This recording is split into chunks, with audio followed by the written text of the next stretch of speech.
Hi. Wagedo ni mo se edo no baye edo ni mo se edo no baye edo takpe gba mo edo takpe gba mo edo pele raviye meketa mame bon takpe gba mo edo takpe gba mo edo yo saloboa takpe gba mo edo pele rame bije meketa mame bon takpe gba mo edo iye do nu zomo no hira koka ko wa do murume ezazan ejoy owijo roginye ni edo we mi ni ewu ezazan ejoy owishore no bi omose oginye ni edo mo ogejo hu owishore ogi hu ni rei mi ado podi oni nu waba ishore ukere gbo funki ishore why ya support wa weto Naija worship by Yore. I know what Yore can do better. Iye we I da di fie mugbo e fana moti ola we gbe Yore. Me Naija worship won be there oni wa ya ni we live video presenter wa na o we mi le si kozebute be gbe Yore. Omo no man Yore. O ka we o se ni na temi mai. No ya tan eme Yore atara la kaye. No aya teme majore wari for Joshua yata. No aya teme majore wari oba market u yata. No aya teme majore wari mi atie u yata. Enjoy wejoro gi hu ni egido. Enjoy wejoro gi ni ewe the video.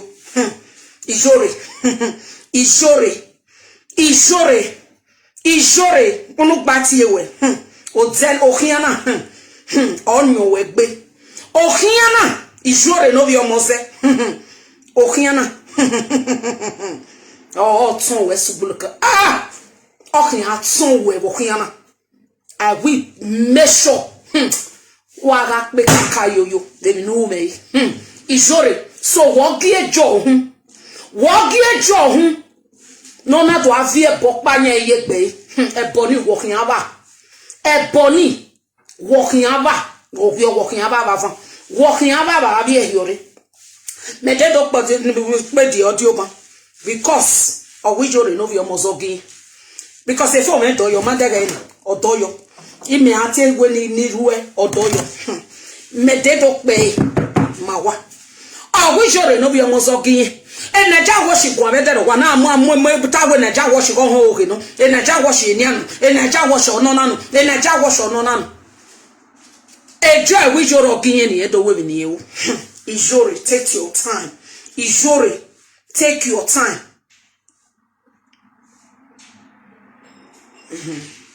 Progress. I beg waiting, I want call you. I beg. If you don't know what you want to talk for this matter, back off. If you don't know, they go to you. They go to you. It me up on no cocky Ishore da komu. Enjoy with your ogin. Enjoy or wish Yore no be omose or gin huni ni edo. Guy, a video no menwa igbava no mani do call you. La wagume send the video. Igbava no mani do call. Wagume send anybody no me a video no menwa uni was send me. Ah, bowe jokmana. Imama Nieje we don we Yore. Gbo we jokmana. Anybody no me video vani no mani na do kon ne umenwa unyagbe. Oya we gbava the person to contribute. So wala wa come send the video. Ishore wo gie jo ne jo do arobi me. Ne jo do mo oge ni ma ogo ejogun hu. No ke gbosa mo gbalazi no ro Yore. No mi o we ke mi le si okuse budere gbo. Utega gbo we. Utega gwe. E Naija worship gwa wedero wa ya ukpo aje dojore. Wa na accuse Naija worship. I know what Ijore can do. I know what Ijore can do. Molele. Oke me ge yiyeme. Iyeme ni Ijore ati. E Naija worship matori. E Naija worship matori. E profi no ya gossip me ye ya gwe. E Naija worship matori. So una de gbe bold. Una de gbe bold Ijore. Una ge joy when Ijore do no do mo ni ma boy ma wo. Gay. No Ijore. Ugwe ame me gbikinyai. Ugwe ame me gbikinyai. Ikmi abo no kokuwe owe gi dako mojori. Wa ame me gbikinyai. Wa ame me gbikinyai jori. Eboni amugbo ewo tornado ni here no. Eboni amugbo ewo tornado here no jori. Eboni ni amugbo ewo tornado here no. Medzenu we wonu we vadenode. Medzenu we olero ya akpagbe no jori. Except emi da unu ni na wosenu. So, waga gie Johnny Joe do adwekini. Una gi o yere do avia sen yegbe. Otemo lele. Uma ego temo lele. Obi go joy lele. Boni tie me go hwe na itama ego ima oni ho be ho mena. Ima oni ho be ho mena. Boni tie me go hwe na otime ni tie me go hwe na. I wa ha me ma oni ho be ho mena. Obi go joy lele. Guy, grima ose. Game ose. Div you go panu menos wo set no dem were regboto noro. Div you go panu we me no ho ajori. So Ijore wo gian ba kokako ni aya asieme. Uma daga e tell you na. Be no ugwe no ni no ya ne Naija worship ya asieme ne ya be ligiwa. Wa are live video wa appreciate you appreciate no preaching. Imedze no we no we ba de no de. A dogbo we yokman na jori. A dogbo we yokman. Okay, we are great. E ma ya ni resort and water ministry. Me I mo when. You have to be on. You ma ya gwa le church you. Me denu we no we vadeno de. Me denu we be no we vadeno de. Omani no benu e oni dege. Omani no benu we ni e oni dege jori. Ijore no be omoze wo gie jo. Wait for the wrath of the gods.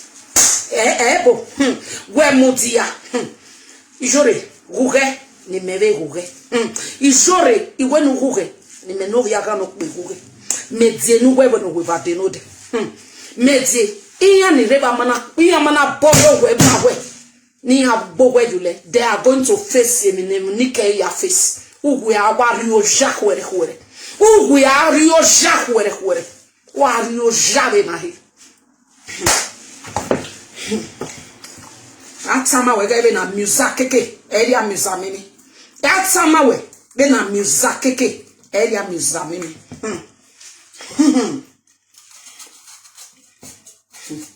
We gi ugu gezaza no na ya mo fi live video we. Ona ya mo fi Santa Water Ministry no wa ho wa bagbon. Unero la yin no yere temata. Uwa ya mi unwe kuana. Wa mi wani uwa ya ajun sefa. Wani ni toge no ruwe ugwa ya jun sefa ni temata no ruwe to wa ya mi unwo innocent no ruwe Salt and Water Ministry to wa mi unwo ngwa na ni unya to wa jun wa sefa so Ijore wo gejo the joy do arowie no do atoge ni ma boy no do atai yo me like seriously e joy we video na we na awe video no we na yes have you go lele have you go lele have you go or lele so you just manipulate ya lele ran video why la video do awu mu e no ke mi atie on you we o ma no we ne ovi win get progressive e me dokpa no ya progress o ko no je be ku go re ne e go ni stay here do o mo no we no ovi win get la go down okonu je be amege heaven na Ijore te ya do e yowo no we ni ege ni ya hewe no ro no we ka me okike hewe eni okpa ago we dia ni no we le tu me no bia kan lo pege ni na asu selelewe ehia wo me nu aja wo okonu ya bo wa to wa ni ya asini okonu ya we mi ro pate ya diwa okonu ya we mi na zigo nu eyeye kedene nakpa we degbe mi ono wesenu kedene nakpa ijore no bi omoze you u degbe mi ono degbe wesenu wa ajunu neyan iyen degbe wu eri oraje we dagun we jore wo hwie avant avie yore so when I get joy the joy wa robi mi when I get joy when no wait the video when I get joy the joy wait the video ijore no bi omoze ijore no bi omoze ejoy no ro guy ahun ya na gi o ma jo because there you a 650 okay be ahun ya na gi o ma jo a 6 feet or en to khiani do mani manager gbese ohun ya na gi o ma jo you understand me na a 6 feet okay khiani ha agbawa akin agbawa ave na gba enu pepogodo a o pe agbawa ko agbawa a Naija Watch is just innocent of the allegation. A Naija Watch is just innocent of all the allegation. And everyone have not no mutani neya ni kamiya. In Naija Watch is innocent. It must same you know yata. A Naija Watch is innocent because a ogarangbe jore ti ku bon meyo. A ogarangbe iku bon meyo. When we go seven in YouTube in Naija Watch munu we va se nu we manaki sikojo. What's the name? If you go to the YouTube, bon. Etu miko, miko we na mi. O gba wo ri honu e ba kokako. But oh yes 5,000 oh ya the YouTube ni or 6,000. Not that you man e go ni kwewe. Ama be ko we na ne me basi be ga ni ya ni manoro no si tezi go no e ko si yere pa ni. Abe ne ho wa no ro ke kia wo no ro o ro we prayer la. O ke kia wo we. Because prayer like wagido kiabu we prayer like wagido.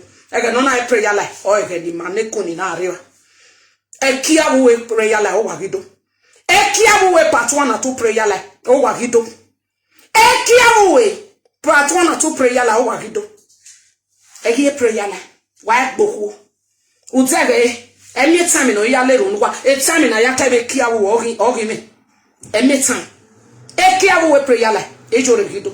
Ege no do ke prayer like ogberani ege na ege no ya do ogberani inwinere prayer like ogido ijoro ama soma no gbere ofo prayer like ejoro gido ego ogwo fi karanya go iwunye siri yin ma ko so ba bu ke o ma we no ga do o ma ze no do e wo pare wo na jore wo pa mo e wo na daji ajore ne ma wo ma ha progress wo ni a progress what ya must wa roto to we o ujeni mokari egbemeyin were ujeni no gbale yan yaji mokari egbemeyin wo jore take your time yes ogon eyari egbemeyin ujeni ogon no fuwa mogon eyari egbemeyin ujeni ijore take your time ijore take your time wati kariya ya ni ke yogi hazu olele we it's not me ehima mi ego no egi obogbe mo ikuni ni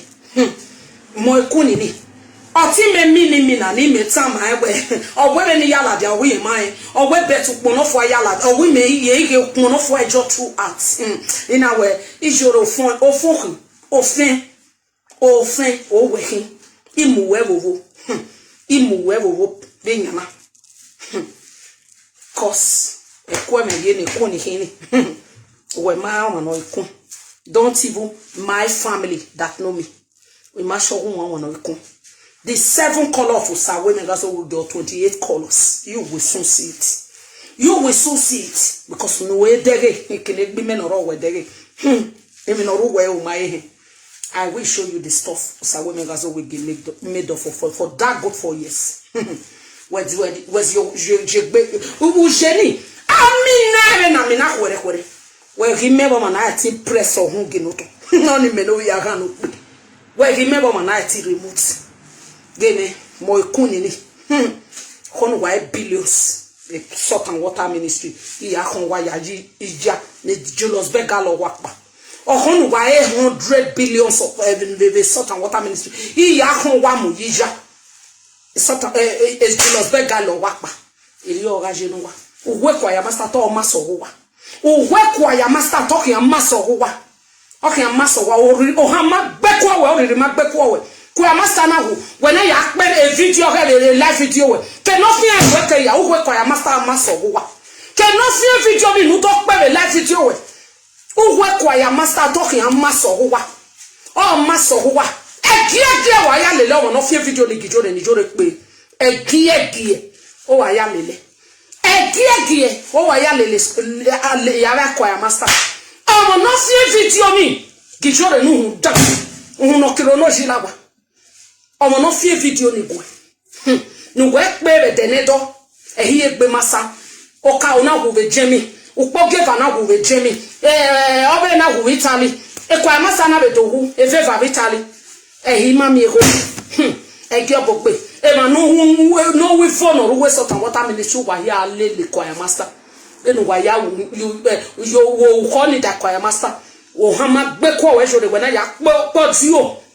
audio no ya calling una ya pe e ma gun be dene na wo jinja yan ni ado ya gbe kwa ya master gun wo jinja yan jore ni ado ya gbe kwa ya master gun you play that video before in ya ni keke do the video ni we o jinja yan ama biye we ta no we jore ama biye we ta no we jore wo jinja yan o point go de ne kwa master zenu ọ̀pọ̀ ìkọ̀rẹ̀ nene kwa master law ye prayer line ọ̀pọ̀ ìkọ̀rẹ̀ nene kwa master u ye prayer line o ha ma gbe ko we jore oriri ma gbe ko we una die live video una do akpo ti o ne kwa master yagun una ka kame o ki we shumeka no poti no send ego yen ri on fi o ti o ne go yen mana be tetan we kwa ya master o masore ifo no ki akara yan igba igbogban ifo ni o be kharanya yi be no ya fi o ti o ni kuwe no we to pe be mi ati ifo ne shumeka we uwe kwa ya master o be masori uwe kwa ya master jemi na ya ki o maniki no wa doctor upon God ne kwa master I say be ne kwa master ga the salt and water ministry e ma anejo kwa master Canadian e ma awe mi ku kwa master Canadian when I will vote, oh, I have here. When I will vote, Umi Hono Yahweh, Emma Hulo, Uzigonia, Ira Hune, Udo, I will 1 million. I will give you 1 million. I will give you this one. I'm making where you money as well. Ia Rakmo Uzigonia, Ia Gulone, could I say 5,000, say 10,000. Ubabia or Hunjuri. Ubabia or Hunjuri. Ubabia or Hunjuri. Ubabia or Hun.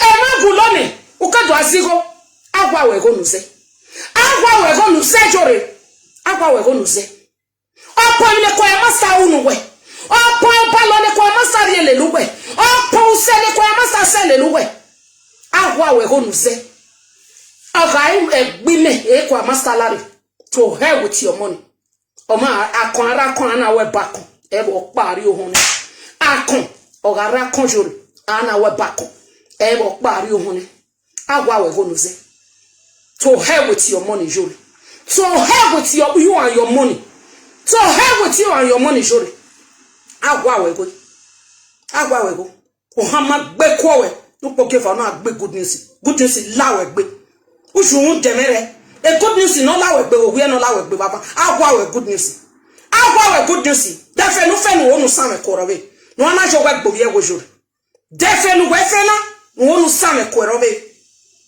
defe no fe to wonu same kworowe o gbo na je na ri gbo ma je e ma no mo we yekete ni o shi gbavo yakule yaro wa ku weke na no je weke jode take time because wo ladi do ta ma gbon we o ma na mu igojo wo un ne weti ogbe ni yen ri lo bi e ku e okay ayagwewe bobuye ayagwewe baba ayagwewe babi eyore we ga gun wa gwale mi 100 ana ijore na 100 e yo pa we because o wa lele he e yo pa we because me osalobua me alele wa kan we ele no we talaja unu me ha wo man we kinesi e mi hu kan ya lele we I can try you with many things it do ga wo man hu Zomanu, or my woman, very on Nagilin, again, me gba well, then he came and edere egbawe ina rewe kwere ina gie kwa uga unya no tell ki amowe mawe it will just be your friend no tell mata mawe rinye inyo gwen no nana ga inye no gba that person will be your worst enemy for life no tell mata mawe gwen nana no na ene no gba wodo gwe ha the right no me no ya gomegwa me nyana but gawa mo me ki awore umana zanzan seke no se nejori wewe utone the prayer la una turn it to prick salt and water ministry to and prick salt and water ministry gwa ki me ko panu ya leru me ki awo wo na ogwe on me ki awo avon ne me ki awo o avia yoro ne me ki awo eku emugwe married woman my foot eku emugwe we pete ne gbogbo ne na po ke ma me no to ta yan bu we pete ne gbogbo ne na ruahia na wo yen ti egben yen de mudia ni kama we go ya kan no po ga mu we pete ne gbogbo ne ju uga titi o gba o ma ga go we gbon mega no because ke na me la live bo we ma he o lo to taye wa ni atale ko mi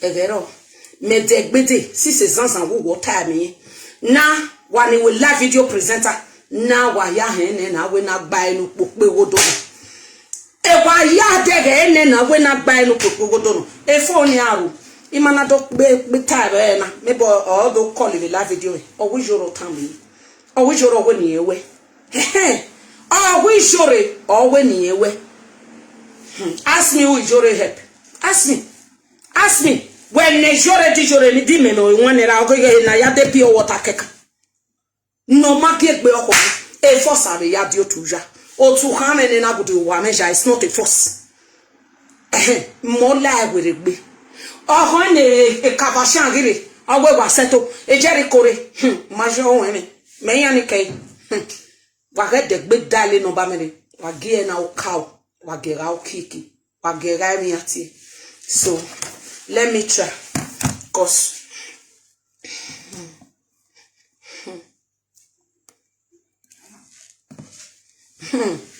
e mata inye pekusi o na be prayer le inye pekusi o we ava yoro e wore nya de gbe la lafi ya hian less you ban ido pe ne na odi o ma wa inyo gbon gan ni keke na wo hiun inyo gbon gan no ware na gba enu pe gbogodo na ja wo shigun mededo wa na attack over gbogbo ata inu wa attack e bai o we me na agboru we na ja wo shi ga agun ihe we gi ekwa oge ya no we muji me gbo ti o ya o ibiri no gwe na ja wo shi ibiri no o ti o be nu we ya va oge ye ji me gbo no ga agbopu pe no we no ga mu egwe dade no we na ye ti me madi ya va oge re jo egbe awu ye re sisi mo se kan no ye de gbede ai ji fie gbogbo ye de gbede so when I we wa mo yin me yo to na wa fa he ja jori ijori me ma sho we ajore be nu gweje na imasho ijori we wa se ni yin me bo na ja washi na we to yare emi ate de ken na ja washi afa no ro wa ta me no ro ege mi ro wa uruju mate gai wana pa bobo mebasi no viohia akpa bobo mebasi no viohia no mafia o ni ruwe onero laiwo na mami ni mafia o no ruwe no hoho ani ruwe ni akpa bobo ke no remote wa go wa remote gere ijore expire no pe as far as me pa ni woto ni e der ijore expire imasa me you no yata ezeni me ro wi me hin ke ni ijore jeru da we accept that give me bu ijore ade ezeni mewo wi mewe ke ni jore je edere jore expire take it all of it ezeni me no bi aka no pe wo wi mewo ke no we je jore edere we expire masa me you no yata o no no ya ne ko no river ya ka no ni uwa o mo na no rimo dia no ya ka ya no ni no ati won babo dia van go ifun ewe ni ya bi o leju obo I avio le huere juobo. Kono ati on babo gi avant view. E fun we ni I kama wewe. Bena biba. Na we dede. If you lick if when if you lay ya huere juobo. I ja consiler ya. Oni menekun.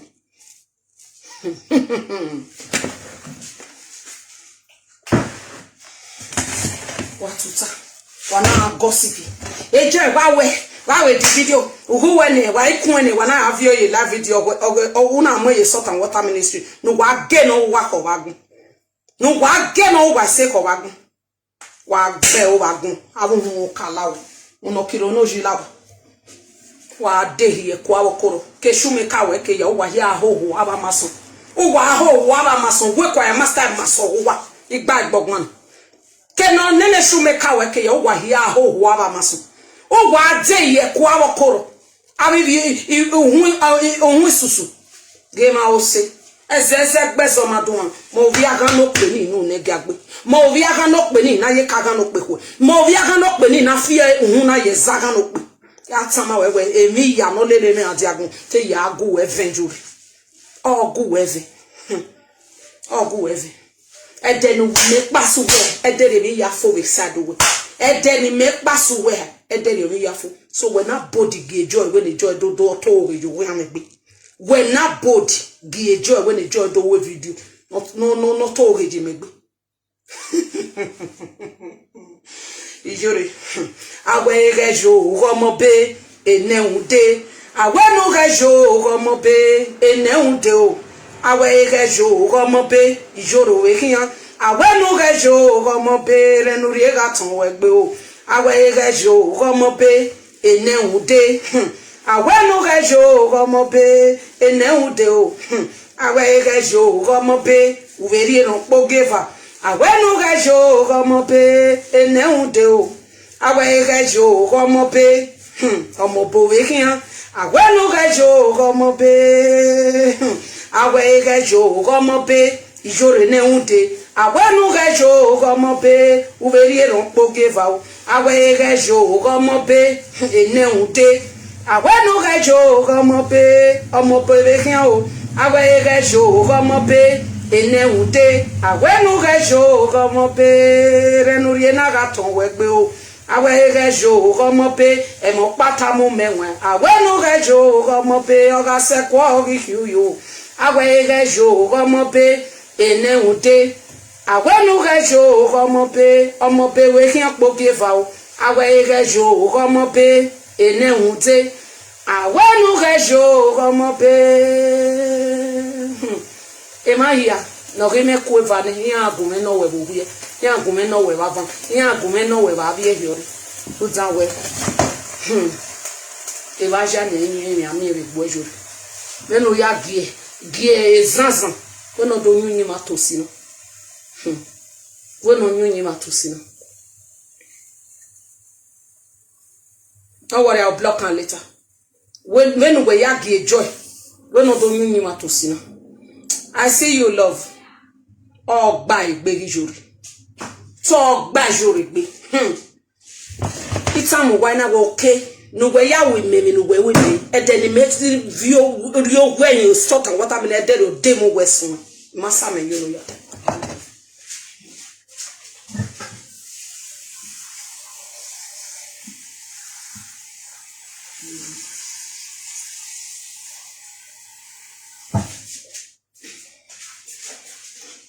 Bobo no resort and water ministry wa mana ya gwa le meji gogo iga gbon go wa yawu wa kwa ne no to tage no ma hu jebe wa be go fu asara no o be to donate you wa ho wa be go fu asara no o be to donate you wa ho wa mo oye ma gbon wa no wa mo oye no mo wa la webu wa mo oye ma gbon wa oye ma gbon wa eri ate ka wa ya pa ana be donate 5 million naira ana donate so te igo ma no hu ne iya be gbe yana ye be igo ma no hu ne ama ngwa a be la dia iya ga do ga te kari iya ga do ga na na ri iya ga do ama ngwa o ma de ga ba pa bobo nu we mu ya certainly Kwa meje no ya no kpina. Oni na be bolofo. Iko wa no hune, wana yebiri. Wana be dola dia ekpeti uge gweti an do level. No wala. Kwa master be nana. A boyfriend we ya 1,000 euro la dia. We na we are 1 million la dia. Iba bo lawe gbejore. Iba bo okin alawe gbejore. Bana meke ma hulo no na donate. Iba bo okin alawe gbejore. E ma aragun. Igo nu we nu ja wopo nu ya duwe mi ati elele na America. E meba we ni bun. Uri eni ya we wa dori 200 na 100,000 na nu wa ya sun eki. O nu wa ya we mi ati iba bo lawe gbejore. Iba bo okin alawe gbe. Ama no su sele nu we mari e woragun. E bo we ado we got 10 million naira ni kwa ya master. Una 10 million naira ni kwa ya a family kwa master masajo. To hell with your 1 million naira. To hell with your 1 million naira. You go kwa master zeli we gba 5 million naira. Even if I did not mistake. To hell with your 1 million naira. To hell with your 1 million naira. And never way ya suse. Almighty ya 100,000 ya odekinu we ato akelita ino akize no find not whatever we want to. No guy be right no no guy 100,000 to 200 de leliabo. Utota yevani. Emeba we sun avia. If you me come ela ni ayo kime. Utota yeva. No we tize yo eruwe. Area ya we dole wa jori. Area ya we dole wa. E pastor ni eva kokako yan help me base we. If we a friend no resume ve Jamie. Ini go kwa Jeremiah Evionia. O Maria 100,000 ya sweki. Iya bulo me we do abodi latian we 100 million 1 million naira. I will give you 1 million naira. No I draw attention crowd. Va bola we gbe dan lawe igo we gbejori. Igo jago sono me jori. Igo jago sono. Igo na ya deto o me nu je mi ni yaka. O kin akara nya we jori. Okin akara nya we wo ku okin akara nya we bava. Ibabo. Okin alawe gbe. Ibabo, okin alawe gbe. O alawe gbe la mi ati egbe. 100 come 100 ni kazon magane me pasi we mi era gbona. Ni ame na ya sun eki. Iyama. Ni ya sun eki. O magania. Sabane mi no pasu. Uto Lazian. I give you 1 million naira. I give you 100 million naira. I give you this one. Agwa bigo we wa jore. Agwa buwe wa bigo we wa. Aki agwa ba we wa jore. Wa bigo we wa. Igo jago sono no me. Igo sono no me. Wo si egbeveri. E ma ya ni su selelewe. Iyan ri o jakwa. Comment nous tiens a better pass my neighbor. Don't have no 100,000 yasun ki. No yasun ki. Nemi ya me na de yo benu wa be kwale ne ya me na de okenwa.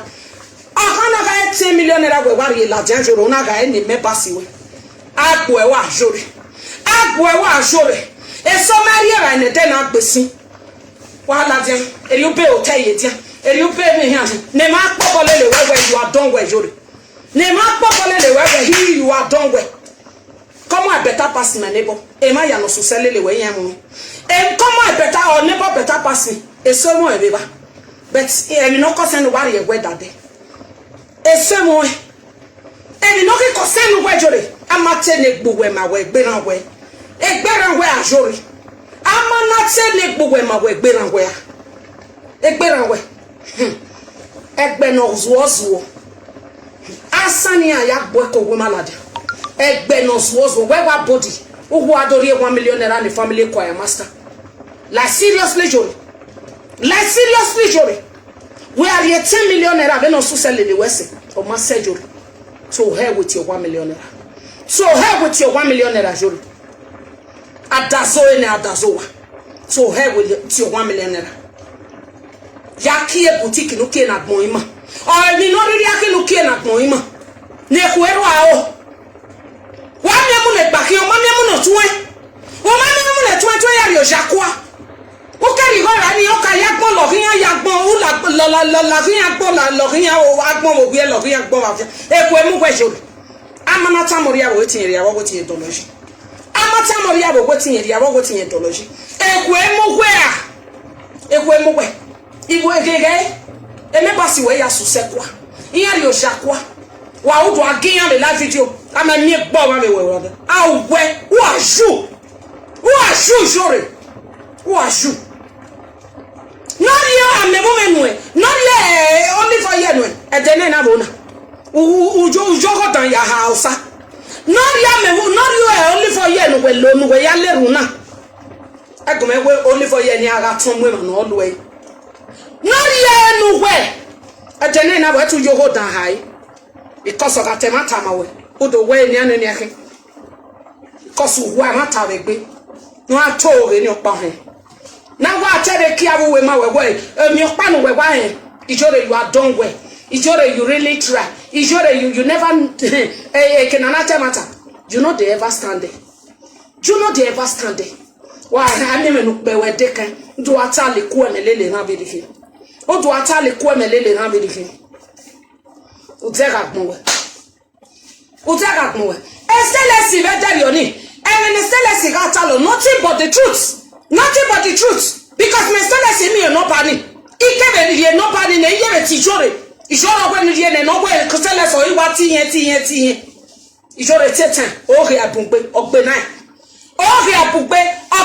jore ogbe nine o re na bugbe ogbe nine because we magi ko go home because I am not part of all those who are gossip or whatever I care with progressing junior group in Waji. Oh, yeah, because all ya metama wewe, ihoja, iho sono, oh measure. Iho na yaho wahode. Na de homa jipi no kuya. De hemi atie, ado we, odo nya o, odo no na o, ehwe mu we. Mami aba ba bobo no lele we kiani. Egwe vi hun no lele we on no ro live no be negbe ya ro we wa abe most of egwe vi hun no lele we kiani ma dega enya asam ya gun deso the first thing uka ya san choir master say is to bring a video an audio out and start playing it in your live video no fear video ni go talk ya lele choir master o no fear video ni le ku we ni we pe be de do o ma ni aladin lele choir master o ya aladin lele de ohodan eluwa ya choir master sa okowa kenika o ya no bohin mo we wo gasin utere wa tota iba na me nu pe we ti kan iye na u ga mu ni u ga mu no pe anu lele kian cause we gba we ya kana obetu wo ni ma be le lo pe ya wo ebe na ya de ki be e ko pe ma be de ki ba binu because u po na je na re gbo maji you only put yourself in high class elinaki na working bani akwa pepper soup chicken pepper soup no le restaurant si be bana no na we e UK restaurant si le car le ludo bani akwa chicken pepper soup awe chicken wisi no restaurant si be eri restaurant si ajole bani akwa nyima to si no ni we ki me mama na ati wa obopa ina awie wewe we ki me emina ya na mina mo stand gidigba be no we ja or you say no when I set the rena it will take time Joro take time because abakpa bobo no mukia ya ma enegbe ya unero live no enegbe no whatever ta orugo tuni no whatever ta orugo tuni mama abakpa bobo ni keni no ho anoro be no ke kito bide waya ma oye ma gunwa wa ga ihule ba hwe awe dodo nete 1 million naira nuwa waya ma oye ma gunwa o ihule ba hwe dodo nete 1 million naira nuwa because 1 million even na ya donate o ga take abere ori account no balade dey be gbe o ma ile pa we have do any hori can you imagine rubbish oni na be bolofo na choir master ke be no o we 1 million naira 1 million naira ijore no bi omoze o who are in a choir master or point me and a choir master own. Like seriously, Joe Novio Mose. Like seriously, oh, we're 10 million naira. Read my lips on my selling choir master. Oh, no, we're choir 10 million naira a family choir master. Joe Novio Mose. Read my lips on my say. On my say, Jory.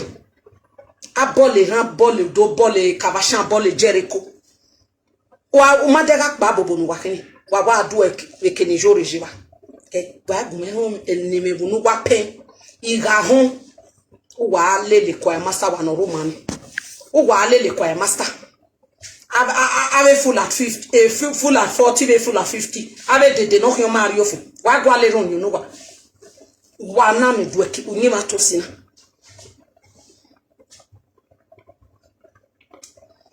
If you ask me now, I go ask. If you ask me now, I go ask. Eh, me pasi where you Jacqua. You know if you were you besa where you wala do me 150 now. Wa me manage ya adweki. I have your so boomere. If you want to no de okpa ye be begging anywhere. E no coin him a certain water ministry. Ima no coming. For that reason, I know they help you. Your mama la we happy with anything that has to do with salt and water ministry people in my own kind. Ya bujuwa cause o menene go no wa no me na are no wa gwale mi pare over de agbebon I mean rubbish but talk beneni go ya yakara come associate ku wa ke shume ka wa no wa ya gbakun wa come associate o we he na wata come associate o we wa he na wata. You don't know any of that thing. Then I have upgraded members here. Then the members here have a day okay. Of a so work, would you never care about those things? You care about yourself. Your own useless selfish interest. You don't care anything. A members where are you Jacqua? No matter eti pegowa or we members way. No matter moi de yobe no yakwale or we members way. No sewa se oruwe me pasiwe. No mariera ne dena gbese oruwe me pasiwe jore. Oruwe me pasiwe. Ohu woduga. E de agbe ama ati we le shu me kawe. Ne shu me kawe no ho aniya. Oni. Oni. Oh dear me se be salobo. No wahala. No wahala. Matega gunwa. Wa gbegbe le jore apa bobo ti wai wa gbegbe le jore apa bobo ijore ti wai apa bobo ijore ma we mu waropa forget it ijore ma we mu waropa take it or leave it because madarena aworo orun pa wiyo wie kwa master wa iladin o mai mo yo la pa do gbe ijore na start playing video. We no yata wodo eku me kana fie ona riegie we kwa ya master amaso wo we kwa ya master wo ho ya no we o maso wo na we na fie video riegie joro hana magbe ku joro jode na akpe video ona akpe be live video ge ona akpe video kwa ya master ona akpe be a voice kwa ya master na akpe. That is what motivates all the whole presenter to start talking about it kwa ya master. When I be ohuni or provoking me basoni ohuni or provoking me basoni ni yare palena do ki ekpeti ugemewa when I be video kwa master be o ka o na agewe una de gbe pe ege uti enya gbe shume ka send egume shume ka wa be urun aga send e shume ka send egume shume ka wa be urun majaga gbon wa e full at 50 is a full forever majaga okay, uwegi okpe obo we taking you uwegi we as bolele ijore okpe obo we full at 40 abe full at 40 something is still a full forever uwegi we as bolele ijore ya hema here so sekwa members we yari oja ijore bring 10 million naira out or 20 million naira share it to your members iya ya sonki ne ku aro wa ojore gie ku aro wa o regbo e ba gbon gie ku aro wa ojore gie huwe noro wa o ga me no jabe abi go no donate the members we awuni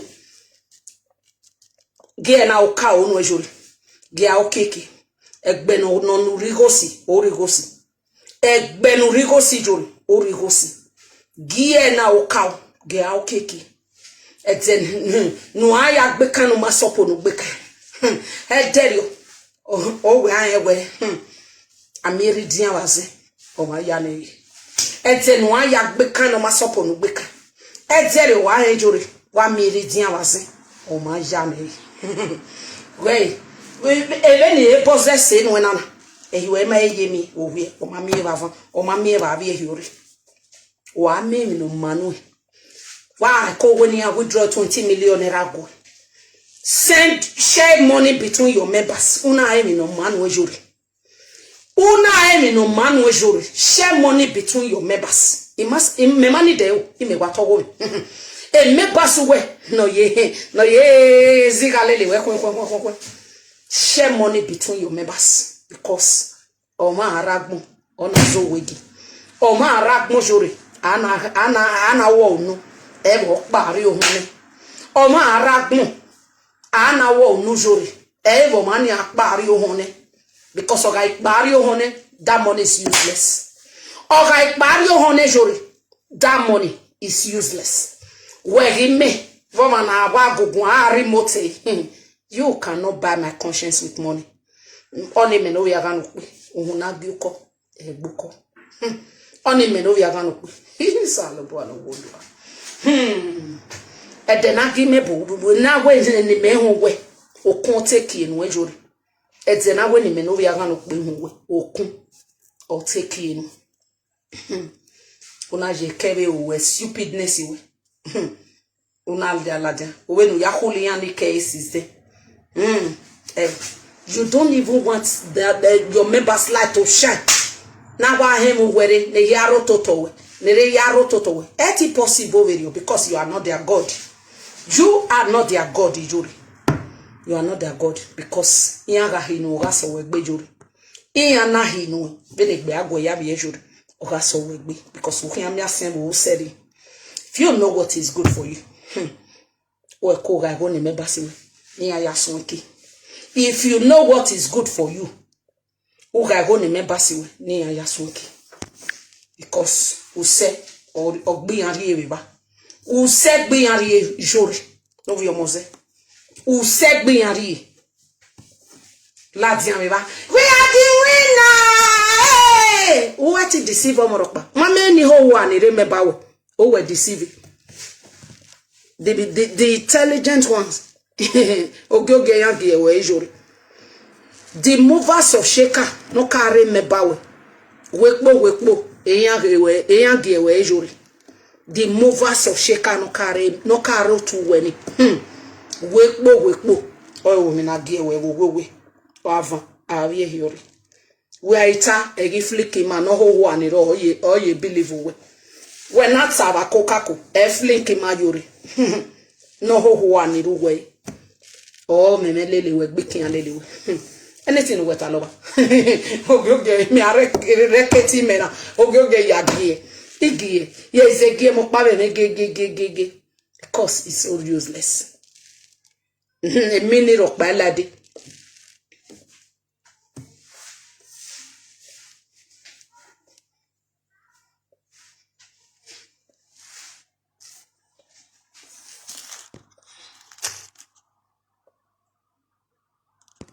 You are blocked, so you don't need to even press enemy. Me block any ceilings useless fake Europe members. No, garima.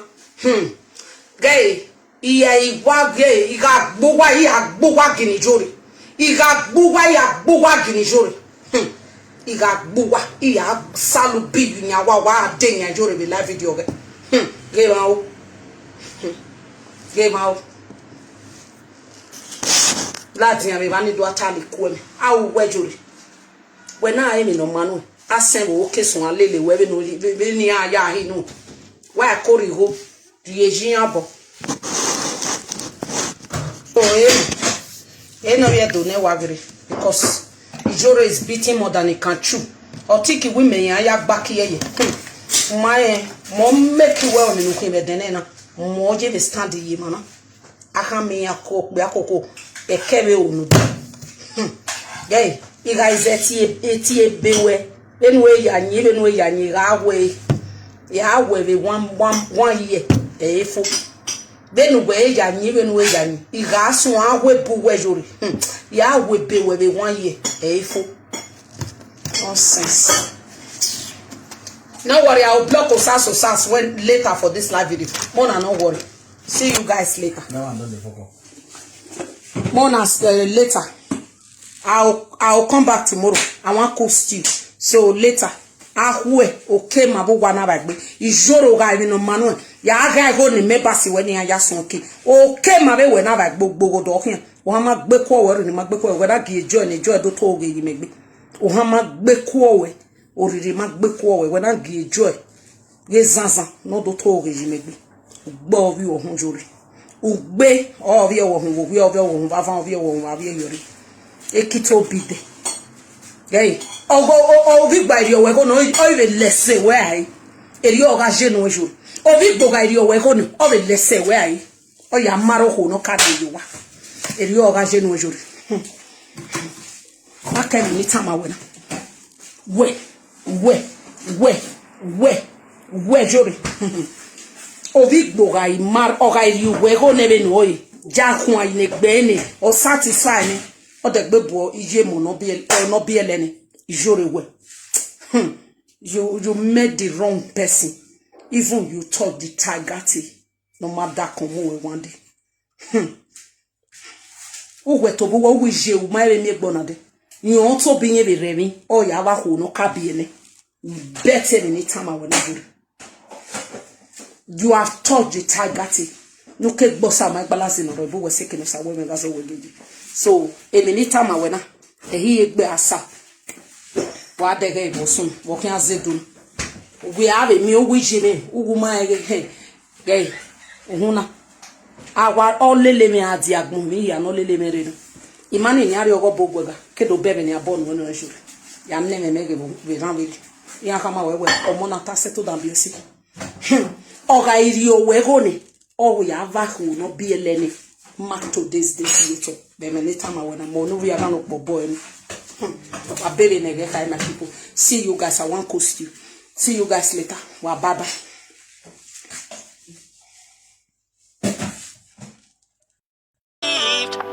Cause I never wanna play happy families with you, but I like having you around. I'm fully aware.